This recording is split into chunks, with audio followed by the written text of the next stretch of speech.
And we're back. Welcome to Open Up to Listen, the podcast for real stories, raw perspectives, and unfiltered conversations. We're gonna push through the surface, and challenge pretty much what we know. Today we have Jakima. Oh, hello. Thank you for having me. I am excited to see where this conversation goes, and I'm just want to be open and honest. Would you like to tell people a little bit about yourself? Yeah, I can do that. So my name is Jakima Dye. I was born and raised in Cleveland, Ohio. I am the mother of two. I am the youngest of six siblings from my mom and 14 from my dad. Second youngest sibling from my dad. Um, I spent most of my career working in either social services, prosecution, and then the public safety field. I am like everybody else, trying to figure out life and using my experiences to make me better. And that's what I'll say about myself. All right, and I'm Dom, your host. Today we're gonna be talking about overcoming being a product of your environment and life experiences. So, Jakima, how did you realize you didn't pretty much have to follow, the same path those around you? Okay, so I'm gonna start with saying that I am from Cleveland, Ohio. I grew up in the Cedar Estate housing projects, which is projects, right? So I grew up in an environment that some would say was somewhat violent, somewhat impoverished. Um, for as long as I can remember, I was everything that I saw, and that everything that's all I saw. So that's what I thought I would be. Up until I would say I got pregnant with my daughter at around 20. I had her at 21, and by the time she was two, I think that's when I really realized that I didn't have to be a product of my environment. I think up until then, I was being my environment, but I thought because I was doing better than the circle I hung around, that I was actually doing something. Once my daughter turned two, um, I lost her dad, and it felt like somebody had snatched the rug from under my foot, and I had nothing to stand on. I had no formal education. I mean, I had a high school diploma, but that was it.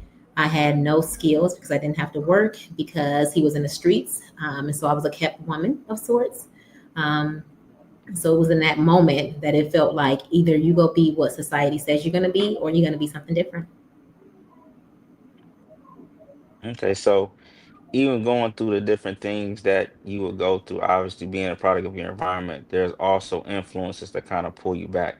How did you handle when some of the old habits or people or mindsets try to pull you back in? That's a good question. For a very long time, those old mindsets, those old friends, those old situations were trying to pull me back. Let me think of the best way I can say I handled it. I must go back a little bit. So I was a fighter for the bulk of my life. I mean, like fighting every day. I literally did ninth grade twice, 10th grade twice, and 11th grade twice. I was not the perfect daughter. Um, I think I fought mostly because it was like what I was used to, what I seen. I grew up in a household that had some domestic violence issues. So as you try to do better, the who you are is always inside of you, and there's always going to be circumstances that are going to try you. So I remember being in college. I went to a predominantly white college eventually, and I remember hearing something that challenged me in a way that I wasn't quite prepared to answer without using my fist. Mm, Um, and so I'm going to say that that situation challenged me, um, aside from my friends who were always trying to challenge me by telling me I think I'm better than them. Because I got a lot of that. Like, you think you better than us. You stuck up. You, once I went to college, I started talking different. So it was like, now you're a white girl. And I dealt with all of it, this incident in school where I wanted to use my fist to these people who were talking about me, by keeping my head on straight and realizing that what's for me is for me. And my brother Red has this saying where he says, what doesn't kill you only make you stronger. And so oftentimes I literally sat in the mirror because I would have to, I am very quick on my feet. So if somebody says something smart, I'm coming right back, like real quick. Like, um, so I literally had to like learn how to keep my tongue quiet. And but at night when I was sitting alone by myself, I started my shoulda, coulda, woulda. Like, you should have said this, you should have did that. And then I have to sit and look at myself and say, would that have made you better? And that's really what how I prevent it from going back. Like, you can keep doing the same thing or you can do something new. I seen that life over there. I know what that looks like. I don't know what this looks like. Okay, so with that experience, even with that, what you just said, what advice would you give young girls or females kind of going in that's technically in the same situation or in, maybe a power environment or environment that's kind of chaotic? And how would you advise them to kind of be better than their toxic environment? I think the best influence comes from the circle that you keep. Um, and I think as women, I'm going to say as women, as young women, as teenagers, our mindset is attached to what's in front of us. Like, it's kind of like we have this tunnel vision. And so if all your friends are doing one thing, then you are going to want to do it too, even if you try to pull yourself away.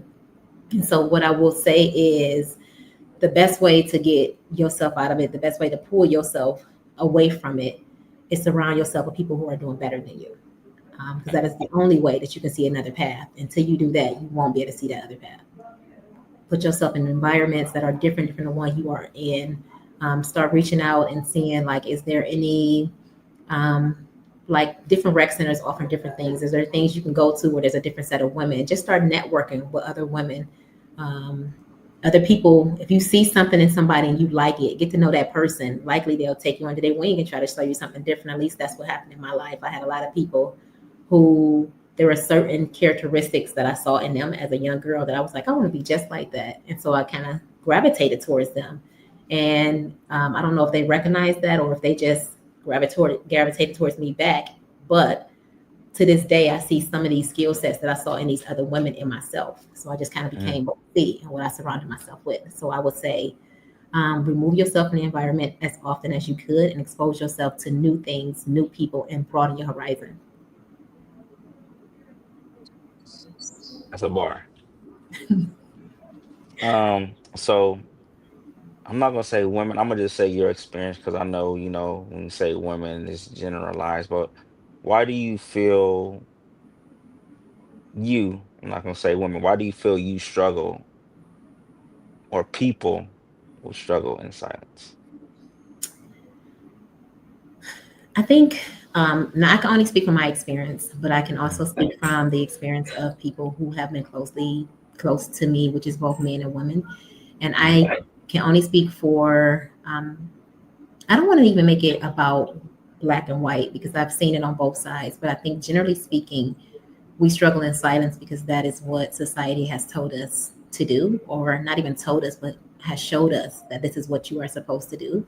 I'm going to speak to myself in general. I think all I had ever seen was my mother, who had 6 kids and was raising them basically by herself because my father was absolutely in my life. My parents are still married, but my father was a kept man. And so my mother did it all by herself. And one of the things that I never seen her cry, which was something that I really had to work hard to change. And that's another topic. But I never seen her cry. I never seen her break down. I never seen her not keep moving. And so it kind of taught me, like, whatever you're going on, you got to keep moving, which hurts us in the end.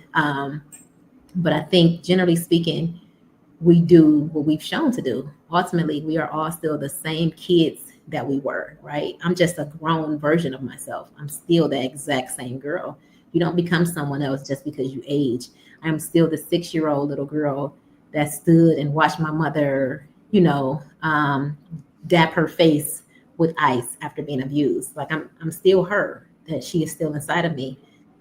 It's just now, um, I try to be vocal about it. I try to be better. I try to protect that little girl inside of me because no one else did. And I think that's why we become silent because that's the only way we know how to cope. We're not taught any other coping strategies. Well, I think that's interesting because, normally you hear it on the flip side to where the woman is kept and the guy is working and doing, all the things. So to hear that's a different perspective on, obviously growing up and seeing different things. So, like you said, you kind of just saw was pretty much what was going on and you kind of took that and kind of ran with it. But like you said, because I could speak for me, I'm not gonna speak for guys, but when you do that in the long run, it it's gonna either you're gonna either blow up or you're gonna reach a breaking point, because you hold everything in when suffering in silence. That's a good point. We do, and it's also, let's just pay attention. Just take it for a second about cultural. Culturally, mental health is frowned upon in the African American community. I'm going to say the Black community. Like, let's just be honest. And so, when you aren't taught how to process these internal emotions that you have, what do? We bury them. And to your point, they end up getting buried and buried and buried and buried until it's like becomes like a ticking time bomb. Yeah, So it's crazy. So I understand you had mentioned as far as the your parent in the DV, was there any other issues like alcoholism or anything like that? yes. So my father was an alcoholic. I say was because he has been clean for maybe about 15, 20 years. But he was an alcoholic. He was a very heavy alcoholic. It's something that impacted my life a great deal. Um, as an alcoholic, we, as a child who grew up with an alcoholic parent in the house, a lot of the ways I operate shows it. Like my father was extremely abusive, not just to my mother, but to all six of us. I will be honest and say, because my siblings would be so upset if I didn't say that I got the least amount of my father's anger. So I have to be honest and say that I was at the bottom of the line. And so by the time he got to me, he didn't have any more energy. But he went through that line every night. I remember he used to line us up. He would start with my mother and he would come all the way down. Um, my father just, he drank a lot. He didn't work. And I think that was his way of dealing with whatever was going on in his life. As I said to you, he has about 15 kids with different women. It's only four different women, but he has 15 kids. I think that was the way that he coped. He was a chain smoker. He was an alcoholic. He was highly abusive. I don't really have too many good memories of him in my life. And the strangest thing to me is that my mom often says, she still says it to this day. In fact, she just said it to me 2 days ago. She said, I stayed with him all that time so that my kids could be raised with a father. I didn't want my kids to be raised without a father because society told her kids without a father grow up to be these kind of people. Well, we had our father. And excuse me, I still had a brother who went and did fair time for 13 years. I still was fighting all the time. I had a brother who got shot in the head when I was 10 years old. He was 16. He got shot in the head because him and his friends were playing with a gun. He lived, but it happened. So we had all these things with a father in the house who lived with us all the time, who was absolutely abusive. So before anybody say that's because we wasn't getting our ass beat or anything like that, I don't know if I can cuss, sorry. But before anybody say that, we absolutely was getting built, BTA all the time. And that's still who we became. But that is my mother's go-to. She says it often. And I personally think we are a lot worse off because we had our father there. But it's hard to say. I wouldn't know. I just know that growing up in a household with domestic violence and alcoholism was challenging in every way. And it affects who I am today. It affects everything from the way I engage with men, the way I engage with my children, the conversations that I have, the way that I operate and maneuver through the world. All of it is because of how I experience life through the lens of a child who grew up in a household with an alcoholic father who abused all of us. So how with that, like how kind of going a little bit just in depth as long as you're comfortable. How did it affect like your childhood, adult relationships, and even how you raise, your children? Um, it affected my relationships. I'll say as a child. I have never really been someone who. There are some kids who gravitate to men. I've never been that type of person that gravitated towards men, and I think it's because I saw him. I'm not gonna say I saw him negatively because I don't think I was even old enough to even process his behavior as a negative. It was all I knew, but I knew it was something about him I didn't want to be around. So I never gravitated men. And now, as a woman, um, I don't like men who drink. I don't say like you can drink, but if you drink heavily, I can't have anything to do with you whatsoever. Biologically, I know that daughters tend to have whatever predisposition the fathers had more. We are more susceptible to it.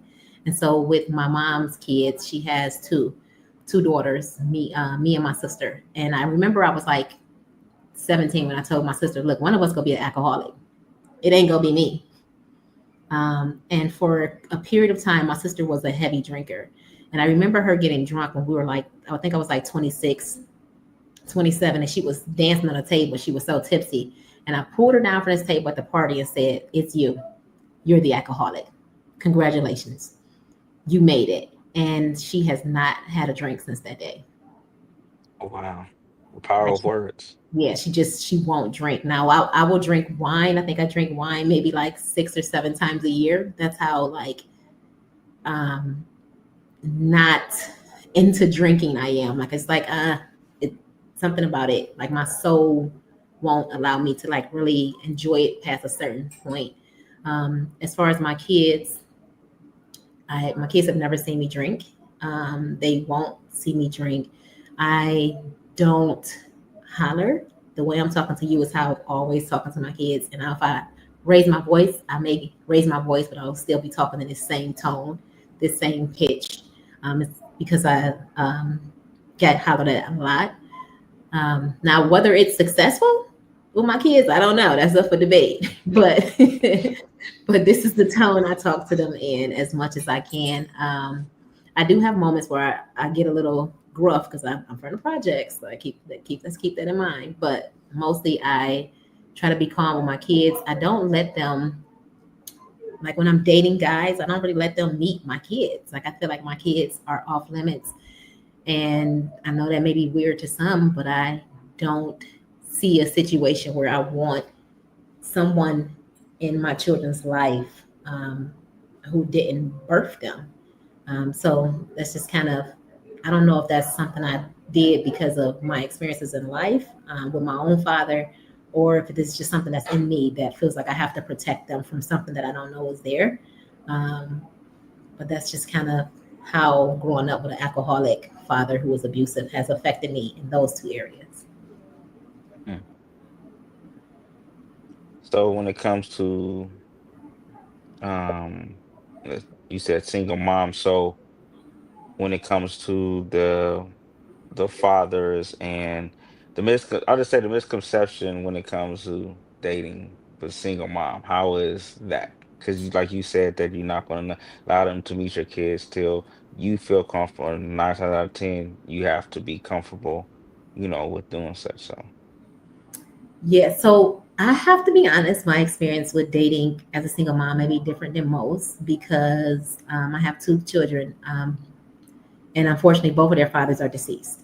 And so I tend to approach life in a more protective manner. Reason being, because I was in a long term relationship with one guy for about 8 years, and he decided that he didn't want to be anymore, which is completely fine.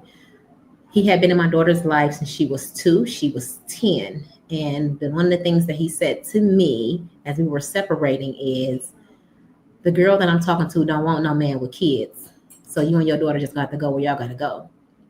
That changed me And so there is no man that I have dated since my daughter was 10 that has ever even been able to be around my kids. Because if someone that was around my daughter for 8 years can make a statement like that, I just wasn't going to chance it anymore. So for me, um, I'm just not, I have yet to find somebody that made me that comfortable. My daughter is 22. My son is 11. So I still have time for this fantastic fellow to find me. But up to now, it just hasn't happened. And that's on me, not so much as them. My standards are very high when it comes to being able to be comfortable with somebody, meeting my kids, being around my kids, being involved in their lives. Wow.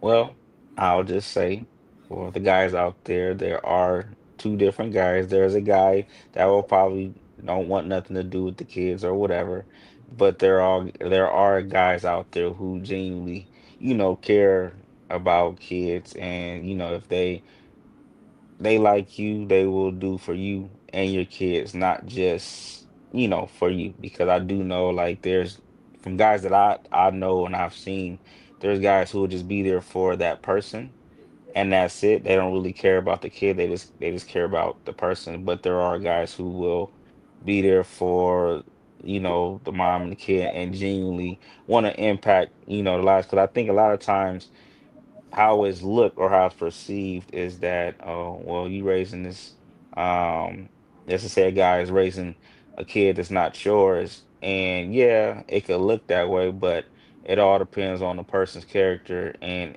like them trying to build them up, because a lot of times realistically the kids are the future. So if you are building them up to be better than what you've seen or whatever, then hats off. But I know everyone don't have that mindset for men and women. I So agree. just kind of keep that in mind. I'm I sure agree. And guys who probably want to talk to you is not, they're like, I do love kids, not I, people gonna try to shoot their shot. I agree. And I do try to be open to that. I will say that I have a therapist that I have been working with for years to try to get me to be more receptive to someone being around my kids. But I can tell you that episode that happened with my daughter when she was 10 has really scarred me and affected me a great deal. I I won't say I'm opposed to it, but I just haven't found someone that can take my defenses down. I'll say that. That's fair. That's fair.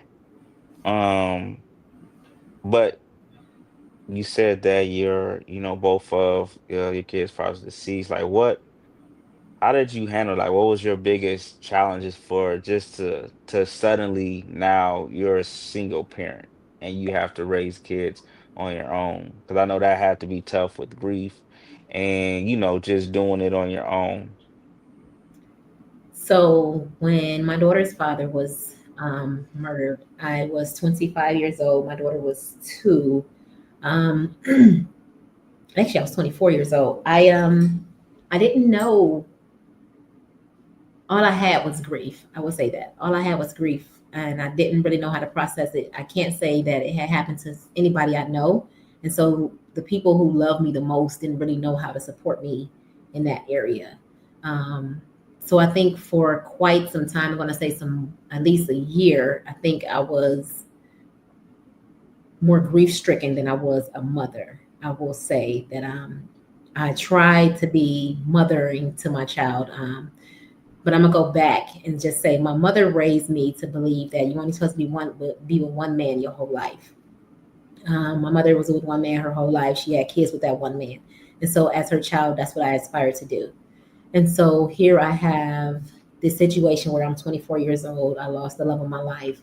I had a kid with this man, and now one of the things that I was afraid of doing is being a single mother, raising my child in a world that says that kids with no fathers will never be successful. Like I was so afraid of that my whole life, and now here it is sitting in my lap. What am I going to do about it? I didn't know, and I really couldn't face the truth for about a year. But in that time, I think it was my daughter who was 2, going into 3, that was kind of trying to pull me out of it. Like she would show up for me in ways that to this day I don't even think she realized that she would do. Like she would try to get me to engage with her. Mommy, can you come sit over here with me? Mommy, come play with this. Like, mommy, you got to go to school too. Like, mommy, come on, get dressed. You so pretty. Like she would rub my face and just tell me how pretty I was. I had an amazing support system. I will say my family is incredibly supportive. We are a very tight knit family. So I had them all there to help me through. Um, the transition was not something that I was able to manage, but I will say that burying it and going silent, like after a year, people were kind of treating me like, okay, it's time to get over it, right? Like, all right, pick up, get yourself together, strap up them boots, keep it moving. And I think I sort of started buying into that um, ideology, and that is what I did. And so I got into school. I think I was working 3 jobs and going to school because I was living with my sister in her basement because I had nowhere to live when he got killed. I had nowhere to live. I couldn't pay any bills.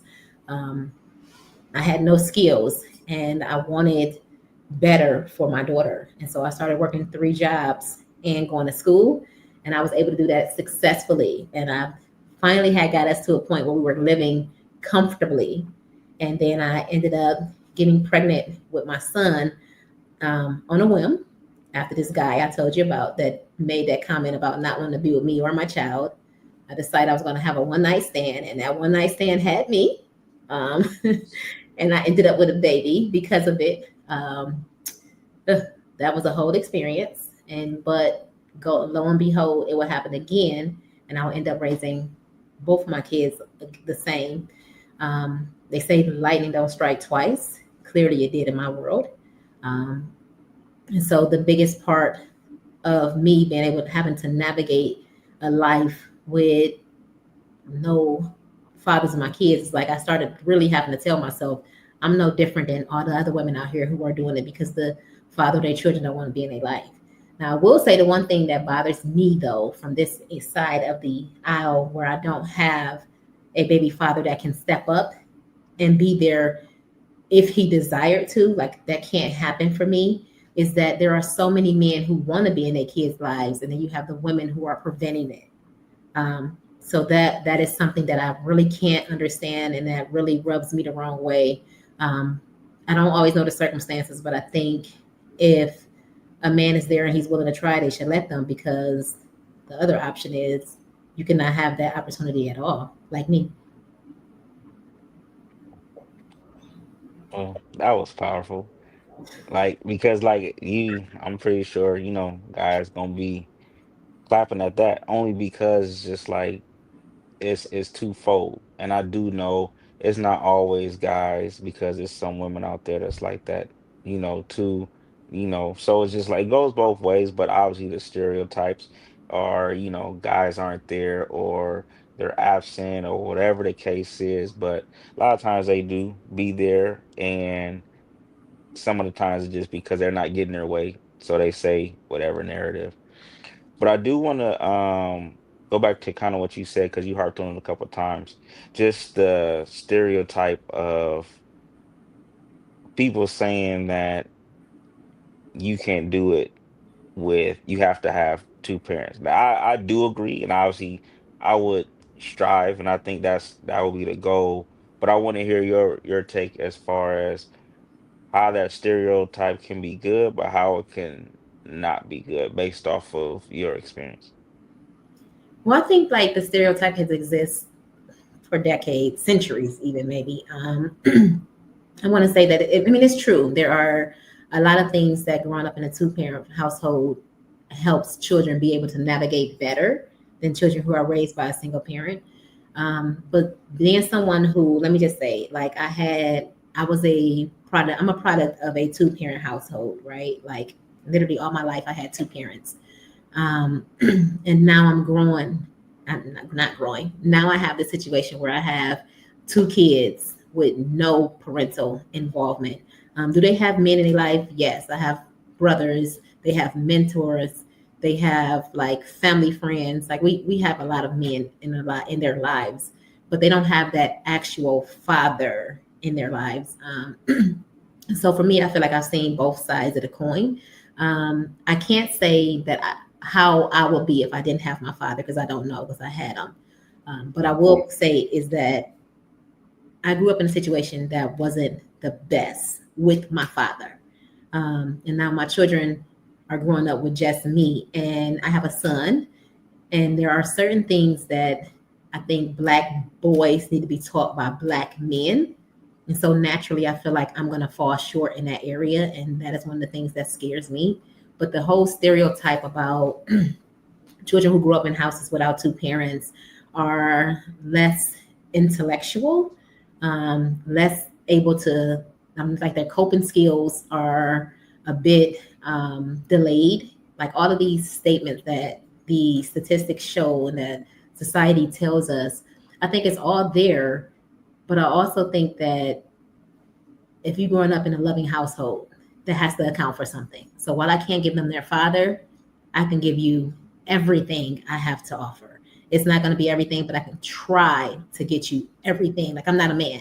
So what do I do with my son? I try to make him be involved with his uncles, his cousins, his mentors, the teachers at school, the principals. I literally seek out programs that have representation so he can see that there are other things that he can get involved in. Like there is a bunch of firefighters who have stepped up in his life. Um, so I don't have all the answers, and I'm probably failing. We all fail at this parenting stuff because we just fumbling our way through. But what I will say is that I no longer think that this whole statistics that says that you can't be successful if you don't grow up in in a two family household. I don't believe it anymore because it's people are proving it wrong every day. Like I have a daughter who just graduated college, literally 2 weeks ago. Congratulations. Thank you. She just graduated college 2 weeks ago. She has so many ropes and cords on her neck. And so that alone, and we see it all the time, like people are being successful without being raised in a two family household. It's just going to take a lot more work because there's only one person.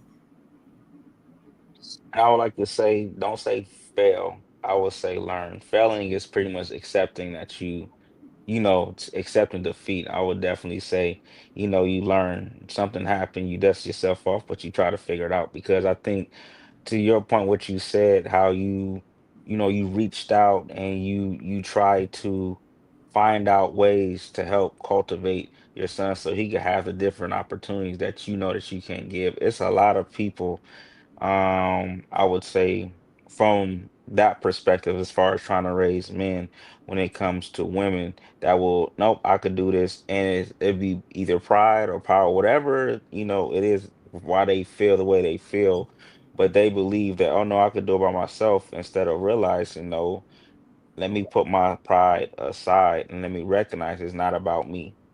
It's not about how I feel about the dad. It's about my kid. It's about my son, because at the end of the day, like you said, he's going to be a black man eventually.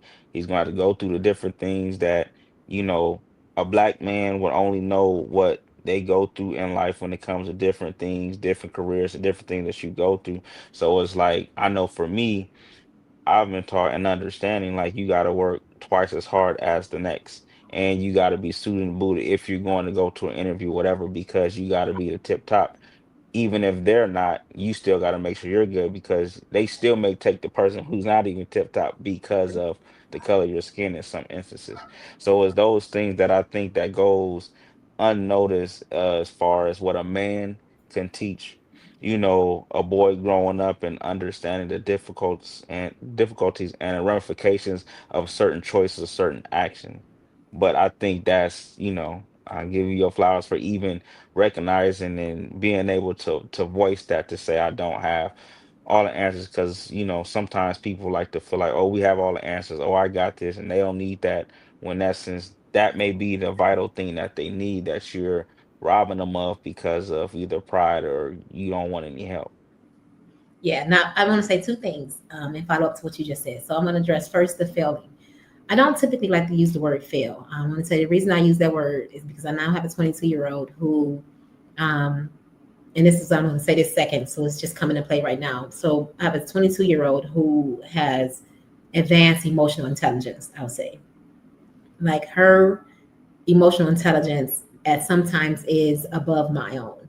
And she has come to me and we've had these serious conversations about experiences she's had growing up, that she's brought things to my attention that I have done or allowed her to be exposed to. And I have to eat it like, yeah, I failed you in that moment. So that's why I use the word failed. I do feel like I am learning. I think life is one big hands-on learning process, and I'm learning as I go. We fall down, we get back up, right? So that's the reason why I use the word fail. And the second thing I was going to say is like, I think emotional intelligence plays a part into co-parenting. Because you brought up, we talking about co-parenting. Emotional intelligence plays a part into that. And for most people, we just don't have the emotional intelligence that we should have. We just weren't taught it. The last thing I'm going to say is we as people think that we can do anything, right? Like when I was young, I was taught there is nothing a boy can do that I couldn't do. Like literally, there was a commercial that used to come on TV that said, anything you can do, I can do I can do better because it. I can do anything better than you. And that's literally the way I was raised, to think I can do anything. Like my brother used to be like, you can do it. Come on, you can do it. You can do it. You can do it. And so for someone who is strong minded, like myself, and some would even say I'm masculine in some aspects because I have some manly masculine ways about me, particularly because I was raised with four boys, I think. But I think that yes, you can do it by yourself, but should you? Like we can do it. I can do it. Should I? Like, is it the best decision for my kids to try to do it by myself? No, hands down. That question for me, that question will be no, because there's certain things that they're gonna need to be exposed to that I just simply can't do. I can't do it all. I don't know it all. I haven't experienced everything. Like my perspective should not be the only perspective. So that's just my thoughts on it. Okay. So something that you say that your daughter is very has a very high emotional intelligence. It's and this is just me just saying, I think it's crazy because based off what you said, how she recognized at a younger age, and that could be her gift, but recognize at a young age, like you said, when you was going through it, when her dad had passed, and she's pretty much telling you, come here, she's telling you you're beautiful. She's giving you something that someone older, should give. So the fact that you mentioned that, and then you say she had a very high, like that could have been her gift, like what it was instilled to her when that situation happened to help you get through that situation, and it is developed over time. I hadn't even thought of it that way, but you're absolutely right because that has always been her. So you're right. That may be her gift, but she is very vocal about her experiences that she had growing up, and she's very protective of her little brother about what she is not going to allow me to expose him to.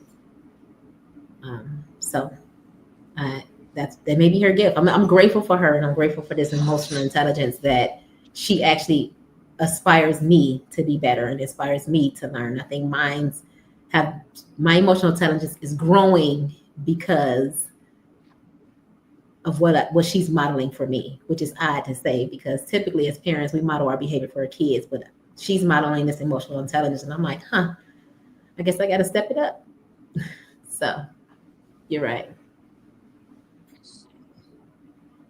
Okay, so for example, so for any guy that's listening that probably want to date you, what would you say when it comes to standards? Because if you listen to social media, or what people just be saying as far as, oh, they gotta have this standard, or you have one group that's like, oh, this person gotta have a bag and that gotta be this, and and there's another thing, oh, he got to have high emotion. It's so many different things that's going on that women say, that women are saying. What is your standard? So that's a really good question. I will say that I'm pretty open to trying to work with people, but I have a few non-negotiables. So I call them non-negotiables, not standards. So my non-negotiables, you have to be family oriented. Like you have to be family oriented. You have to be a man of integrity. Don't lie to me.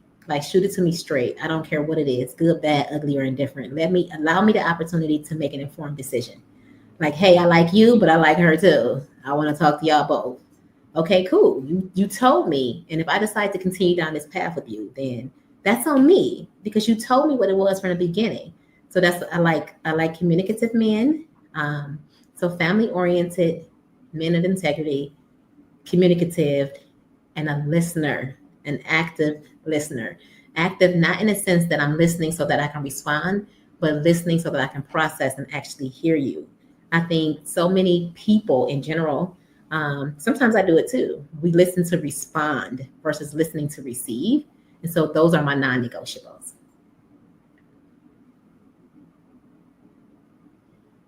Okay. So I'm gonna ask a question to your Okay. is your list, but I just want to ask a question when it comes to the active listener. So with the active listener, because like you said, because I know I've done it before to where I'm hearing you, but I'm listening to respond. And obviously over time, you grow to you because you start to realize, okay, I can see where I did this, or after a situation, I can see where I did this, and you try to rectify it. So with that, you said is your non-negotiables. So if someone does it and it's like they learn and try to do it better, or it's just soon they do it, it's done. Or do you have a little bit of grace with that? I have grace. I have grace with almost everything. Do have grace, but I don't like repeating myself. Like, okay, Mm, so if I notice someone doing it, and this is what I would want him to do to me. Like if, because I do it sometimes. I click on my feet. I told you. So when somebody's talking to me, I'm already ready. I already know what I'm about to say. So I have to train my brain to like be quiet, just listen. But if I see him doing it, I'm saying, okay, I will say it verbally. Are you listening to respond or are you listening to receive? And I will want him to be able to receive me saying that, not as condescending, but helping us both grow. With me helping to learn how best to communicate with him. If you don't like me saying it to him, tell me how to say it to you. And with him telling him what I need or what I expect from him. So there's the grace. okay. Cause not cause so I'm asking because you kind of helping me. So when it comes to like what you just said, because what you said is profound, but I think we kind of get caught off in when the back and forth is happening. And so like you just said, you're not coming off condescending, but you're saying this in the heat of the moment. So in his mind, even though you didn't mean that it was coming off condescending, the breakdown in communication based off of the circumstance, it will make it feel like you are being condescending. Mm-hmm. So it's just like that be like a hit or miss because like we can't read y'all minds and y'all can't read ours. So it's like I don't know. It's kind of So for me, tricky. that's the reason why I phrased it that way because I know how it can come off. So Mm, one of the things about me is that I'm always living in the future. That is one of my biggest flaws is that I live in the future and I don't really know how to be present. And so because of that, I'm already when I'm saying it, I'm already trying to think about my mind's already working about how somebody's receiving it. And so because my mind works that way, I'm gonna stop and say, okay, there's something I want to say, but I don't know how you're gonna receive it. And so I'm going to do a disclaimer and say, that's me. I don't mean No, to be, that's me. That's funny. I don't mean to be condescending, but if you take in this, if you take this in a condescending manner, tell me, and then tell me how you would like me to give you information like this in the heat of an argument so that Right. it won't happen again. Like I'm going to ask that in that moment because I want to communicate. I want to be communicative and I want to meet the person where they are. And I want them to meet me where I am. So that is for me. That's the way I would handle that. Like, okay, because I know you can receive this the wrong way. Because sometimes my tone can be condescending, and I know that. So it's up to me to make sure I'm not being condescending or I'm not being perceived as condescending. And if there's something I can do to change it, I'm going to do it. That's fair. See, like I said, you helped me because I think that I'm just in general. I think whenever there is a discussion or a disagreement, some people will be trying to attack. And I know some people get so mad to where they go, below the belt. But I think when it's all said and done, it's a lot of either miscommunication, either questions wasn't asked, or it was something that was misinterpreted. There's always a breakdown in communication, which is what causes it until after the fact, if there is a debrief. But after the fact, you realize, dang, I might have been tripping. You get what I'm saying? But it's frustrating because you don't realize that until after the fact. Once you think of it, and a lot of times it'd be a heated moment, and then things just happen just like that, and then that could be it. But that's how life works. You can make a choice, and things happen just like that, and then that'll be that. So now let me ask you a question. So in the heat of a Mm, moment, when something happens where, let's say, a woman is talking to you and she's mm, trying to tell you what she needs in a moment, like, are you hearing me? Like I just said, right? And you mm. take it as condescending, and the argument spirals out of control, right? Okay. Y'all then go y'all separate ways, cool off period is what I call it. Like, I like that you said debrief. I love debriefs, but debriefs can only happen after a cool off period. So in your cool off period, you decide, yeah, maybe I was tripping. Do you then come and say that to her? Do you then come back and say, I probably should have handled this a better way? Do you have that conversation, or is it something you have internally? Because now Both. you helping me.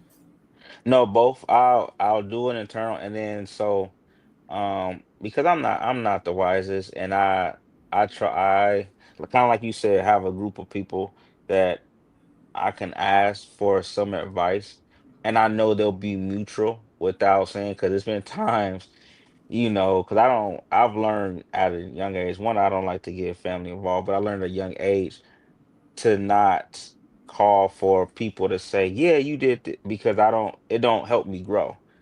And through this process, it's been a couple of people that will get on my head, when I do something wrong. And then I had to look at it and I had to eat it. But because of my respect for them, I'll take it, receive it, and I'll be like, okay, I can see where I did wrong. So for me, I internalize it before even going to that. And I'll just go, kind of confirm it or not. But I look at it from another perspective because they'll give me another perspective that I didn't necessarily look at, because I think a lot of times when that stuff happen, we only look at our perspective instead of their perspective or what they're going through in that time. So I would definitely say, like, within yourself, but also coming to you, just so you know, hey, look, I was tripping. I apologize. But the only thing with that is, the caveat is, people would apologize, but they continue the same behavior. So it's like, now it's like, I don't know if you just telling me you sorry or acting like you're being accountable, but your actions don't change. So it's just trying to navigate. Is it real when you saying it? Because yeah, it's appreciated that you coming to me and you being honest. It's appreciated, but it's just like, is there going to be a change? If there's not going to be a change, then is what's the point of you apologizing? Because So that's how growth start to happen within yourself. I agree with that. So now let me ask you, is there grace where you show them, okay, last time we talked about this, and we keep kind of talking about this. I'm looking to see some improvement. If we keep the same things keep happening, can you show me how you can improve? Or suggesting, hey, you can improve by doing X, Y, and Z. Do you give them grace, or you just like, look, we keep doing the same thing. You keep apologizing. We back here again. Like, what we doing? um, okay, I'll say this. And shoot, guys may not agree with me. Cool. But I think that sometimes, and not to say that we don't be there for you guys, just sometimes we a little slow, or sometimes we going through something and we may not necessarily communicate it with you. But when it comes to just based off what you're saying, I would say that we're a little slow. So how you said breakdown, look, I don't want you doing this. Not in the, I'm demanding, but it's just like this, I don't like when this happens or this make me feel uncomfortable. So it's like, okay, cool. And so let's just say that two out of the three things that you said, okay, you see a change he's not doing, but it's that third thing he's doing. Okay, it's up to you really to decide, one, do I want to continue to do this? Because that's it's all up to us. We got to be able to decide if we want to continue to do this. Is this person worth, you know, allowing to have this to get me like this? Because relationships or anything is difficult. Mm-hmm. One thing I think people be getting misconstrued, because like I love my peace, but I'm also not a fool. I understand that there's going to be disagreements. There's going to be some arguments, just that it don't get extreme. Mm-hmm. So that's there, but at the same time, you have to see, and someone has to want to change for obviously themselves. But if you're asking for something, I don't think it's not hard to be like, okay, this is what you asking for, baby. Okay, let me do the things that you said, and if I'm doing it wrong, correct me, and then okay, you right.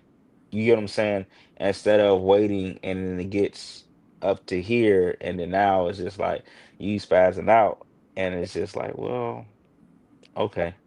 Because like and then you got to also understand, which I think is the thing that's the toughest when it comes to both male and females, is we're coming from different backgrounds, and we're coming from different traumas, and some of the stuff be underlying.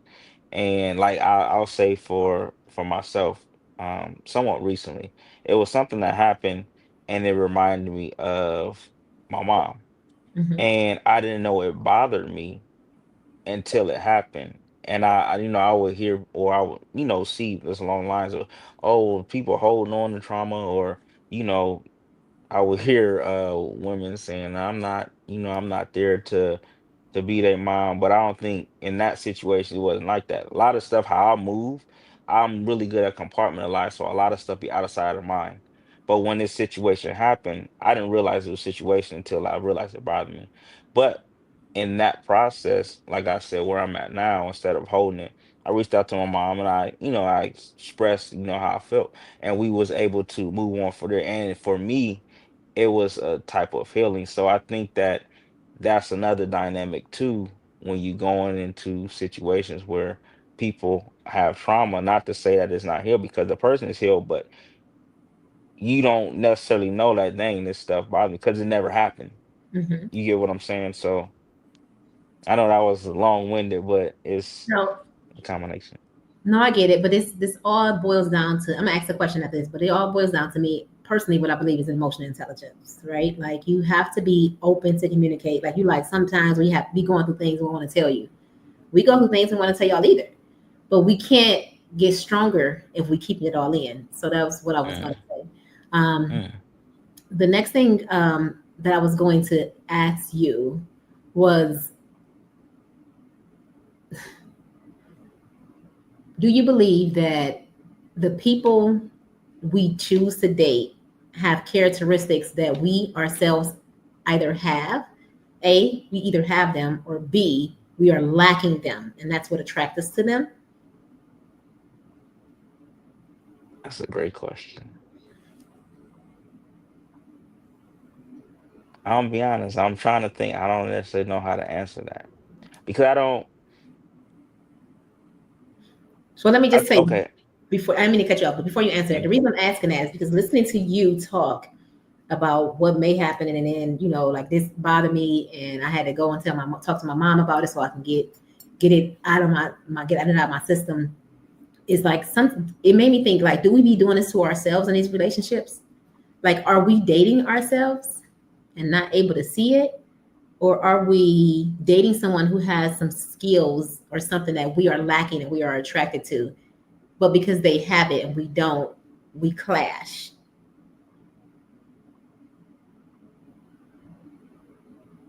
that's interesting. I don't, because I don't like it's.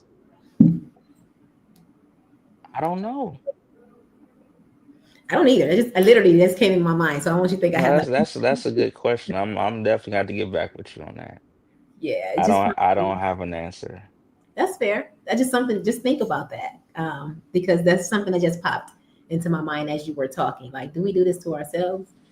Um, do we choose people that are too similar to ourselves?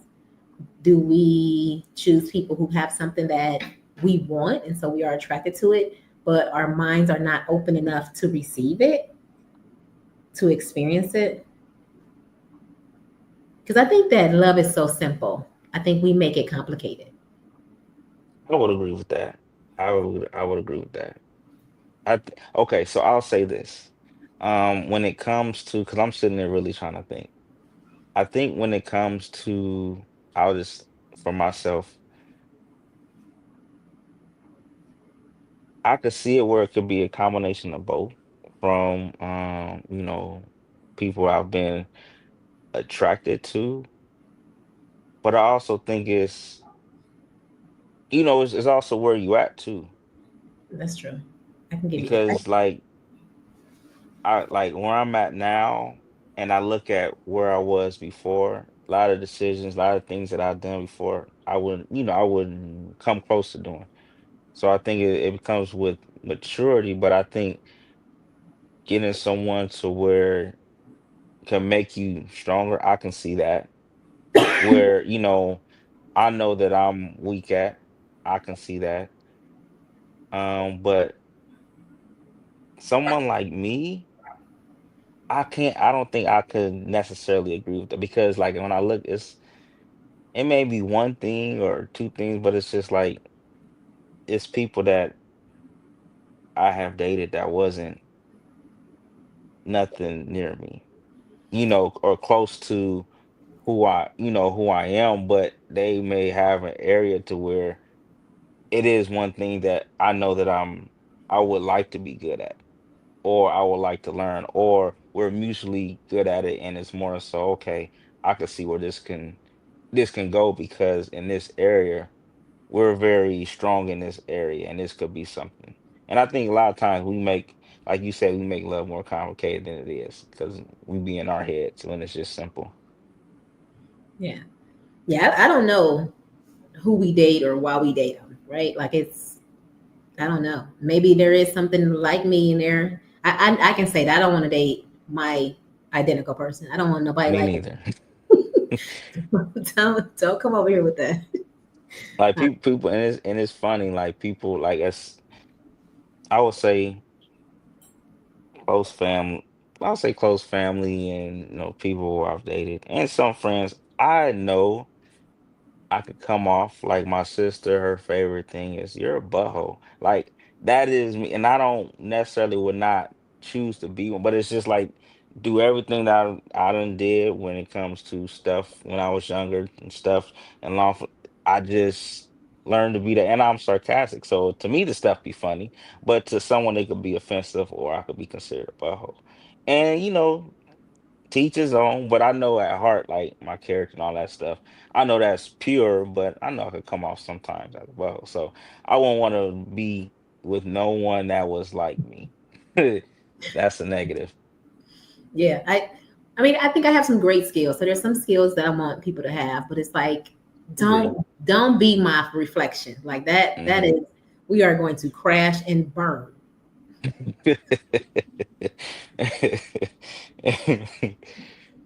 Well, absolutely. That's funny. Sorry, I started interviewing you. You just piqued my No, interest. no, you're good. You're good. No, I appreciate that. I appreciate that. Okay, so we're gonna have, well, a couple things. Last two questions. How would you say when it comes to, parenting priorities and dating, how have you been able to manage that? Like the balance? So it's gonna sound real crazy, real crazy. I'm gonna be honest. I can only speak for me. Um, my children come first. So for me personally, I think for so long I have buried myself in parenting that I don't leave time for anything else. Like I have to physically want to. So my dating life is like non-existent because I run from it. Like I'm out of here. Mhm. Like it's just I don't. So for me, I didn't. There's not something I've had to balance yet because even when the guys stick around, and I have guys that have stuck around for like 6 years waiting patiently, I am a spin queen, not because I'm afraid to love, because I think love is beautiful and I love hard, um, but because I think I'm fickle. I think I've experienced a lot in my life and I'm afraid to hurt somebody. And so I prioritize my family as a defense mechanism, and that's just what I've always done for the last decade. So it'd be hard pressed to try to get me out of that. Um, but that's my reality. That's my truth. Well, I mean that's good because it's two sides too. Because it's parents that will put, and it's both male and female that will put their kids first, and that's it. And there's also parents out there, male and female, that whoever they're dating comes first and they kids be put on the back burner. Yeah. So, I've seen both sides. So I appreciate that. Yeah. So out of pretty much everything, what would you say out of everything you've been through, when it comes to being a product of your environment?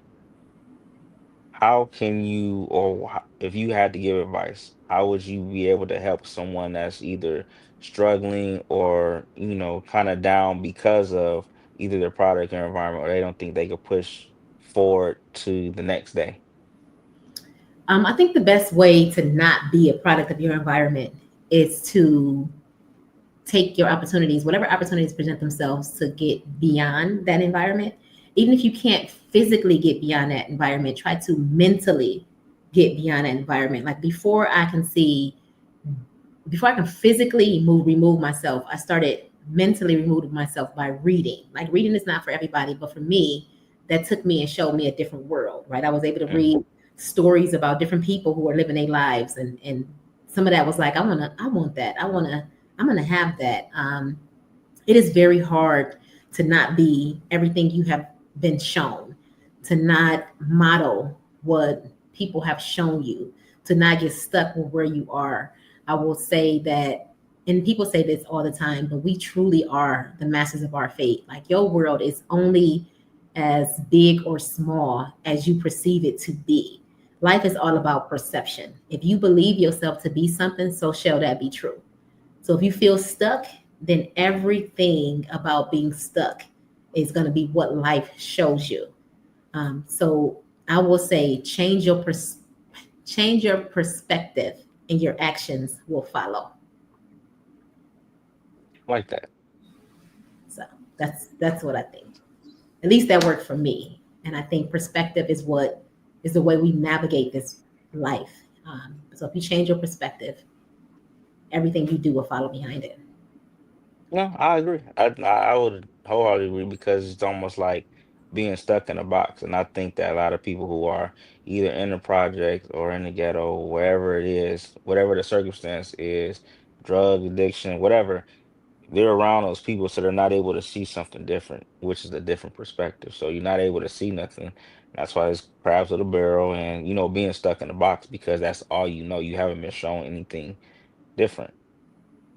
So I think and that's all you can do. Whether they choose to go one way or not, it's totally up to them. But to show them something different, you never know.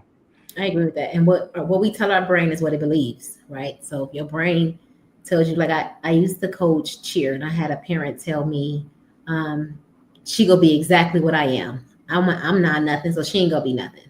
Well, Wow. dang, like if that's what you fill in her head with, then that's absolutely what she's gonna believe. Because our brains believe whatever we tell them. So that's why I believe that perspective, right? You tell yourself that you are something, you will become that because your brain has no other option but to believe it. It truly is our most powerful muscle, and we really have to use it to our advantage. I concur. I agree. Like I said, life and death is power of the tongue. Yes. Let's see. So we're coming to an end. This is where you can follow Jakima at Diverse Journey on TikTok. I wish I had a plug to say, come follow me. I talk about all these fantastic things, but I'm just getting started. But I will say there is a lot to come. So please follow me. All right. Well, that's a wrap on opening up the listing. Whether you agree, not agree, drop in the comments what you like, what you don't like. Be real, stay open, and we'll be back next week. Thank you for having me. Bye.